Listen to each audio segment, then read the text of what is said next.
The Brihad Aranyaka Upanishad in simple English, part 12 of 15, chapter 4 and Muni Kanda both concluded, sections 4, 5 and 6.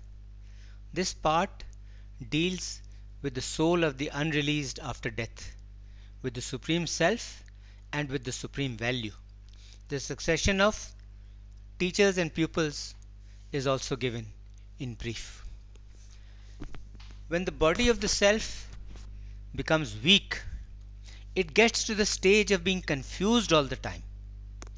Then all the vital breaths gather around him. He takes within himself all those particles of light. He gathers all his senses and goes down into the heart. When the person in the eye turns away from him, then his eyes fail him, and then he stops knowing forms. When his body grows weak and he becomes apparently unconscious, the dying man gathers all his senses about him. He withdraws all his powers completely and descends into the heart. When every organ of the body of the person becomes united with the subtle body, then it is said that he is becoming one he does not see. He is becoming one he does not smell. He is becoming one he does not taste. He is becoming one he does not speak. He is becoming one he does not hear. He is becoming one he does not think. He is becoming one he does not touch, and he is becoming one he does not know. The point of the heart of such a person then becomes lighted up, and it is by that light that the self departs from the body, either through the eye or through the head or through the other openings of the body. And when he departs in this way, life departs after him. And when life departs, all the vital breaths depart after it. He becomes one with intelligence. All that has intelligence departs with him. His knowledge and his work take hold of him, as also his past experience. Just as a leech or a caterpillar, when it has come to the end of a blade of grass, after having found another blade of grass, moves towards it, so too does this self, after having thrown away this body and dispelled ignorance, after having found a way to another body, makes itself ready for making the transition to that other body. And just as a goldsmith, taking a piece of gold, turns it into another, newer and more beautiful shape, even so does this self, after having thrown away this old body and dispelled its ignorance, make for himself another, newer and more beautiful body, like that of the ancestors, or of the Gandharvas, or of the gods, or of Prajapati, or even of Brahma himself, or of any other thing he wishes. The self is indeed Brahm, consisting of understanding, of mind, of life, of sight, of hearing, of earth, of water, of air, of ether, of light and no light, of desire and no desire, of anger and no anger, of righteousness and no righteousness, and consisting of all things. This is what is meant by saying that it consists of this what is perceived directly, and also that what is inferred indirectly. One becomes according to one's acts and according to one's behavior. The doer of good becomes good. The doer of evil becomes evil. One becomes virtuous by virtuous actions and bad by bad actions. Others, however, say that a person consists of desires. As is his desire, so is his will.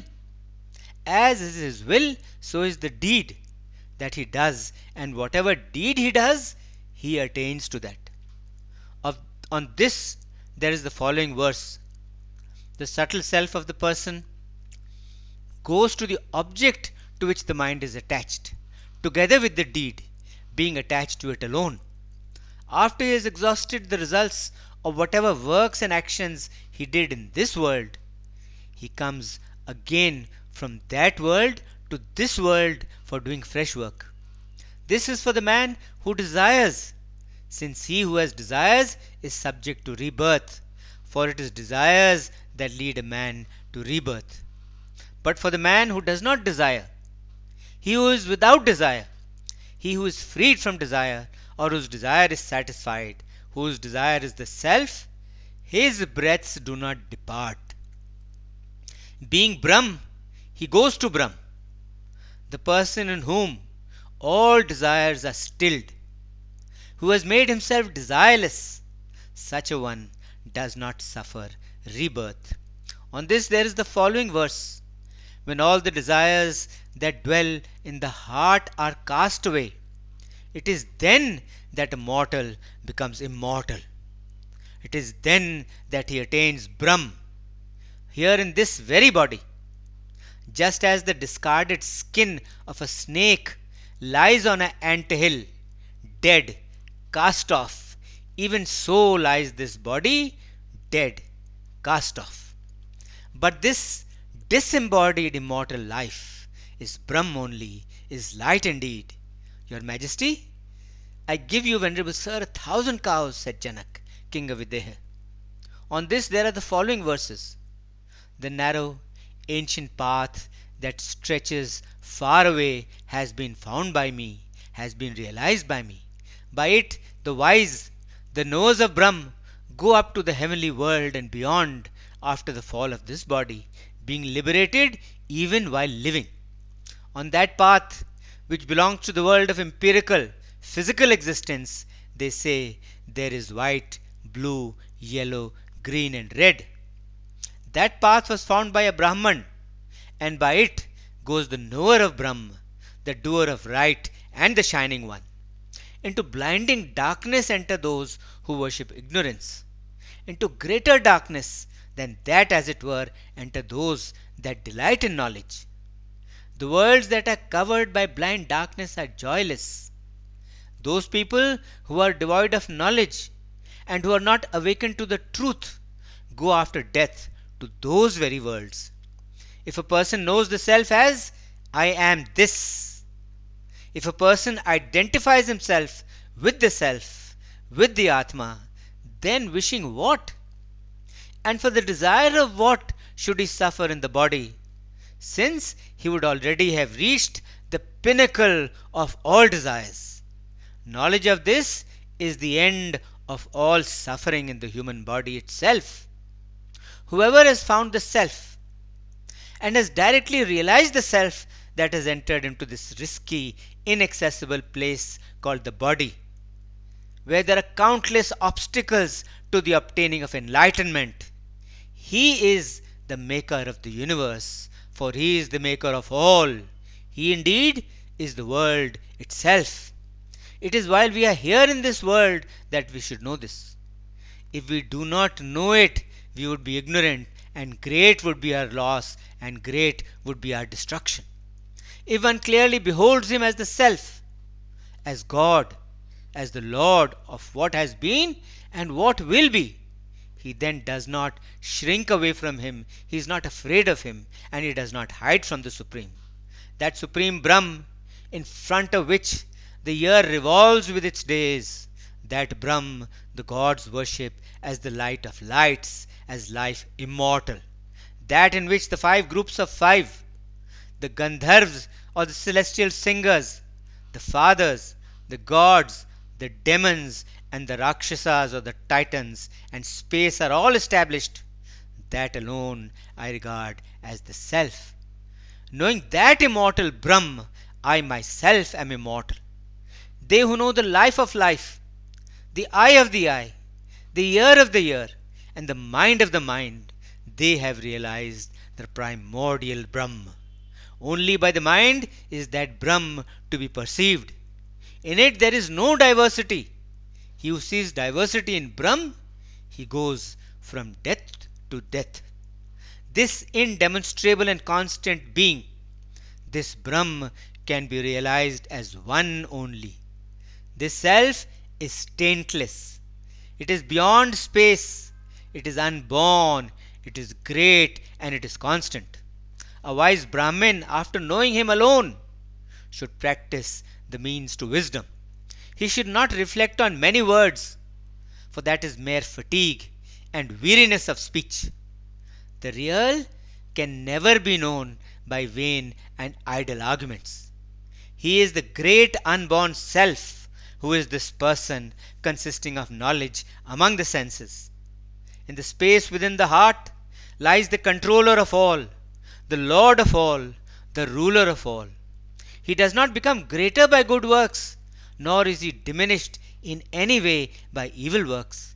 He is the bridge that serves as the boundary to keep the different worlds apart. It is him that the Brahmins seek to know by the study of the Vedas, by sacrifice, by gifts, by penance, and by fasting. On knowing him in truth, one becomes an ascetic.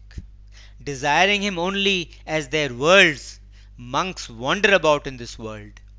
It is because they know this that the ancient sages did not wish for children. What shall we do with children, they said. We who have attained this self, this world. They, having risen above the desire for sons, having risen above the desire for wealth, having risen above the desire for the worlds, led the life of mendicants. The desire for sons is the desire for wealth, and the desire for wealth is the desire for the worlds, and both these are indeed desires only. The self is that which has been described as neti, neti, as not this, since the self can never be defined by any means of affirmation. He is incomprehensible, for he is never comprehended. He is indestructible, for he cannot be destroyed. He is unattached, for he does not attach himself. He is unfettered. He does not suffer. He is never injured.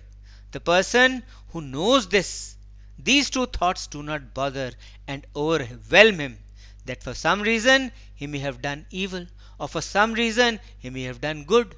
He overcomes both good and evil.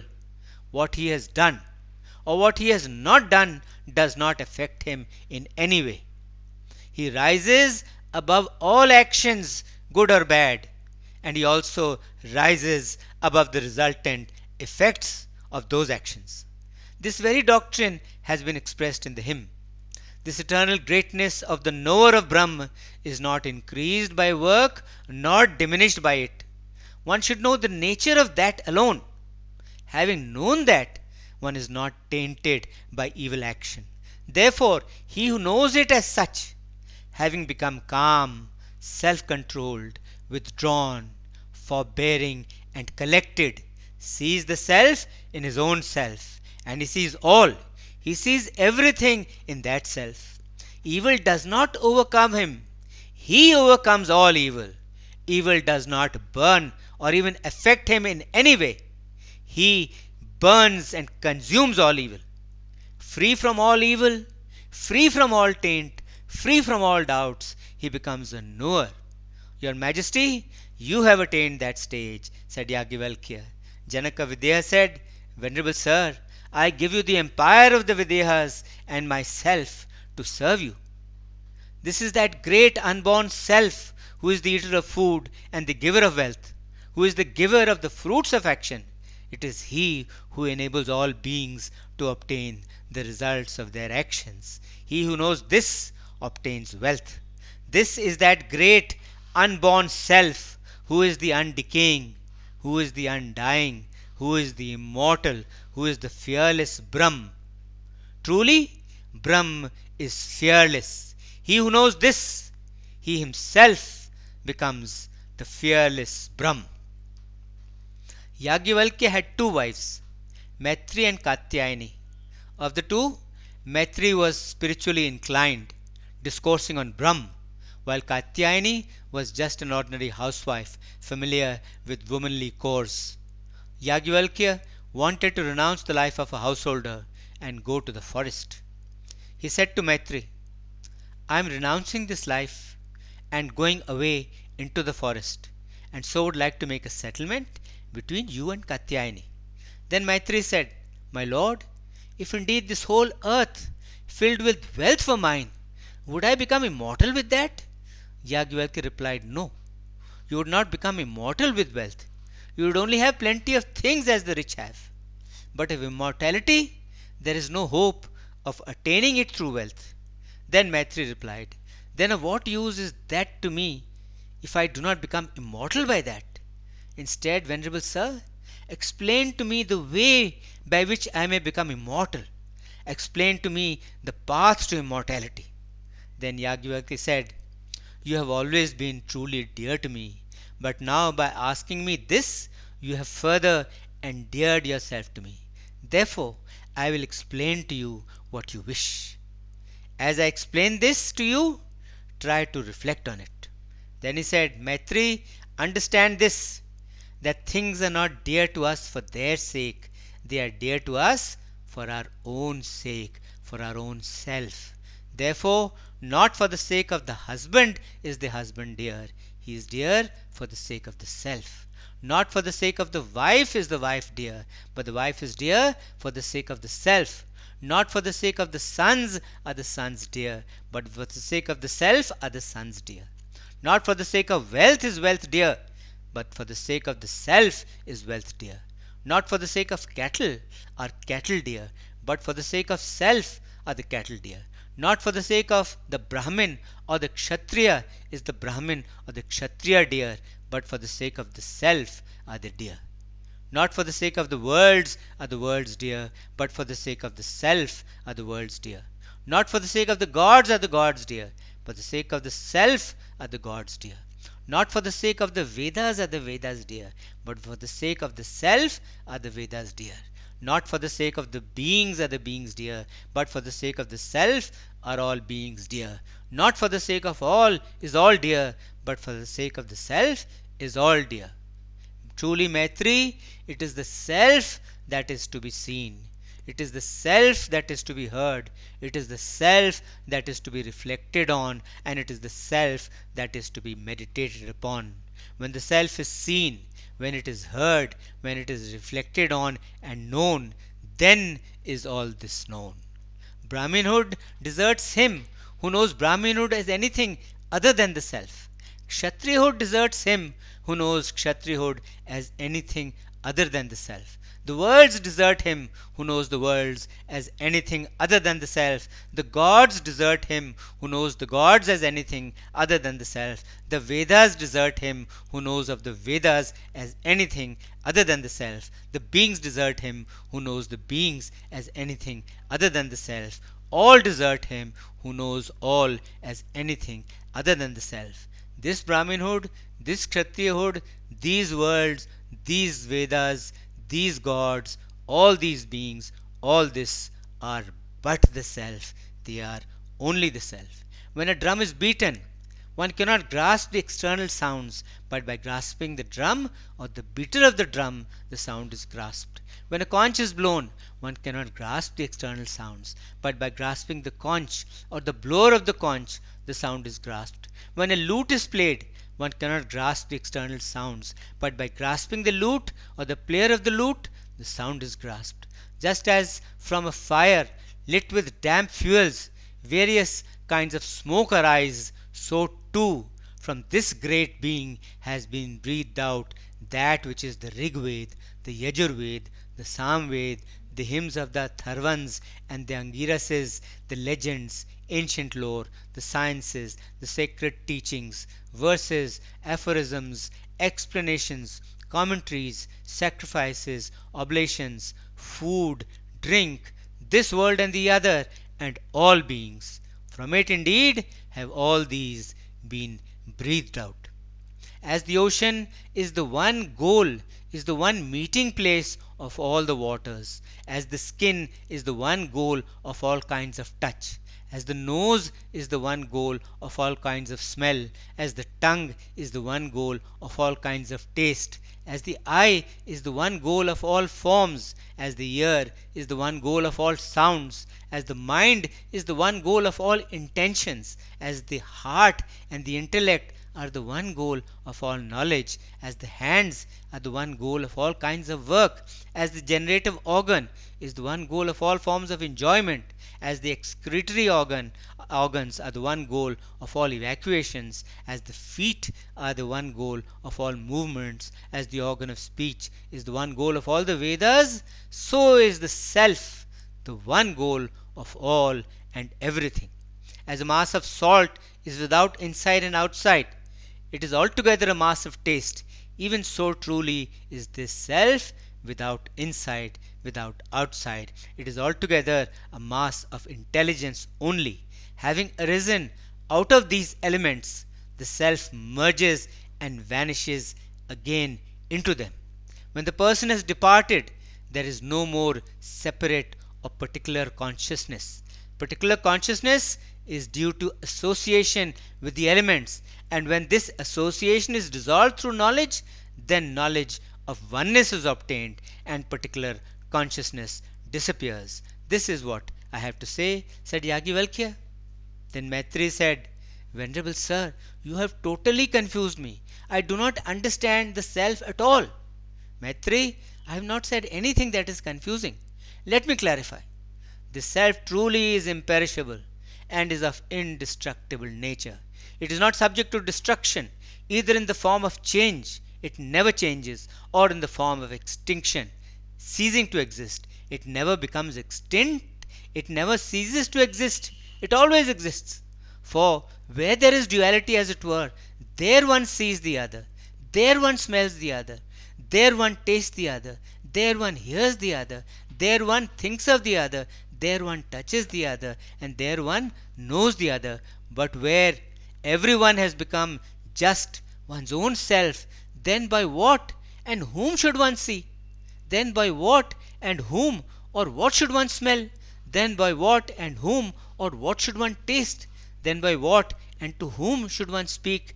Then by what and whom should one hear? Then by what and of whom and of what should one think? Then by what and whom or what should one touch? And finally, then by what and whom or what should one know? By what one should but by what should one know him, by whom all this is known? That self is to be described as neti, neti. That is, the self is not this, because the self is beyond all notions of affirmations. He is incomprehensible, for he cannot be comprehended. He is indestructible, for he cannot be destroyed. He is unattached, for he does not attach himself. He is unfettered, he does not suffer, he is not injured. Indeed, by what does one know the knower? Thus you have the instruction given to you, Maitreyi. This is the instruction, this is the teaching of the Vedas, this is the ultimate goal. Such truly is life eternal. Having said this, Ygyavalkya went away into the forest. Now we come to the succession of teachers and pupils.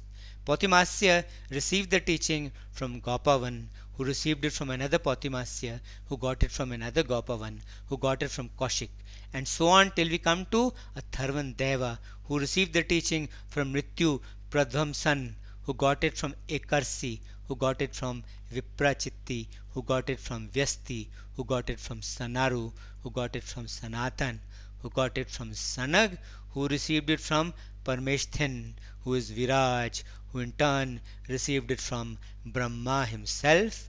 Brahma is the self-existent. Salutation to Brahma. End of chapter 4 and Muni Kanda, end of part 12 of 15. Om Shanti Shanti Shanti Om.